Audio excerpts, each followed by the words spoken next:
What if I told you that most of us are playing the game of life with the wrong rulebook?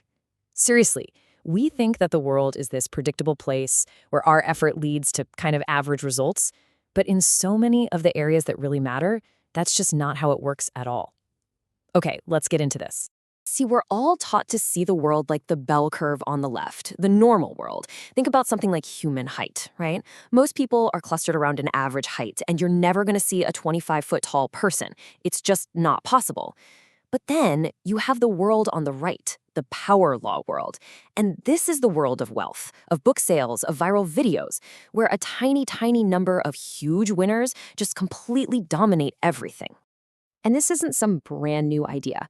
A guy named Wilfredo Pareto actually spotted this over 100 years ago. He was looking at tax records, and he saw this bizarre pattern no matter which country he looked at. Wealth just wasn't normal.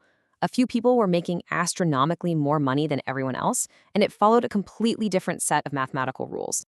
To really wrap our heads around how different these two worlds are, we're going to take a trip to a special kind of casino. We're going to play 3 games, and I promise this is going to make everything crystal clear. Okay, game 1 is about as simple as it gets. We're going to flip a coin 100 times. Every time it lands on heads, you get $1. Simple.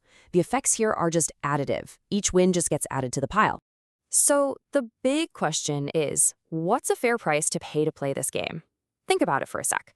It's pretty straightforward, right? Yep, it's 50 bucks. The expected payout is $50.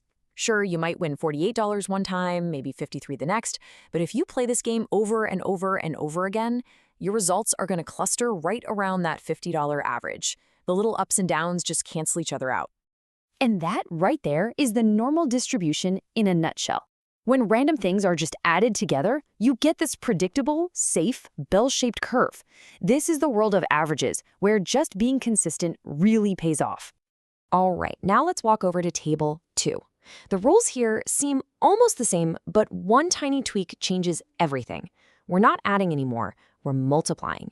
You start with a single dollar. Heads multiplies your total by 1.1, and tails multiplies it by 0.9. So what do you think the payout is here? An equal chance to go up 10% or down 10%? It seems like it should be a wash, right? But be careful, your intuition might be leading you astray on this one. Okay, get this. The mathematical expected payout is still just $1. In fact, the most likely outcome is that you walk away with just 61 cents. But, and this is a huge but, if you get a lucky streak of heads, you could win thousands. That potential for a massive win creates what's called a long tail. And what we're looking at is a log normal distribution. When things multiply instead of add, you get a much more lopsided, unequal result. The downside is pretty limited. You can only lose your starting dollar, but the upside is potentially enormous. This is where you start to see huge inequality creep in. Okay, time for our last game. And this is where things just get completely nuts. It's called the St. Petersburg Paradox. You start with $1, and the prize money doubles for every coin toss until you finally hit a heads. So if you get heads on the very first toss, you get $2. But if you get it on the 10th toss, you're walking away with over $1,000. So, how much would you pay to play a game where the payout is literally uncapped? I mean, what's a game worth where you could, in theory, win an infinite amount of money? The answer is infinity. The expected value of this game is infinite. And here's the mind-bending reason why. Even a super, super, super unlikely event, like flipping 20 tails in a row, has such a ridiculously huge payout that it still adds a significant amount to the overall average value of the game. And since there's no limit, the sum just keeps on going. Welcome to the power law. In this world, the whole idea of an average is basically useless. It never settles down.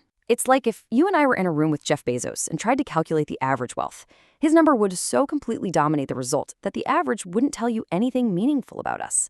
One single outlier changes the entire story. So why on earth do these extreme, wild systems even exist in the real world?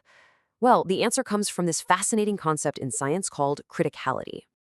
The best way to get it is with the forest fire metaphor. So imagine a forest. A single lightning bolt strikes. The cause is always the same, right? One little spark. But the result can be wildly different. If the forest is sparse and damp, maybe one tree smolders a bit and goes out. No big deal. But if that forest is super dense and bone dry, if it's at a critical point, that exact same spark can ignite a mega fire. And here's the key takeaway from that. In these critical systems, the size of the cause and the size of the effect are totally disconnected. A tiny little push can do absolutely nothing, or it can set off a system-wide avalanche. The outcome is fundamentally unpredictable. Okay, I know this all seems a little abstract, casinos, forest fires, but this has huge implications for how we should be thinking about our careers, our investments, basically our whole lives. It all boils down to one simple question. Do you know which game you're playing? Think about it this way. On one side, you've got the normal distribution games. Running a restaurant is a perfect example. You can't have one amazing night that makes up for an entire year of bad food. Success there is all about consistency. It's about optimizing the average. But on the other side, you have the power law games, like venture capital. Here, success is about persistence. You make a whole bunch of bets, knowing that most of them are going to fail, because you're looking for that one massive home run that pays for all the others and then some.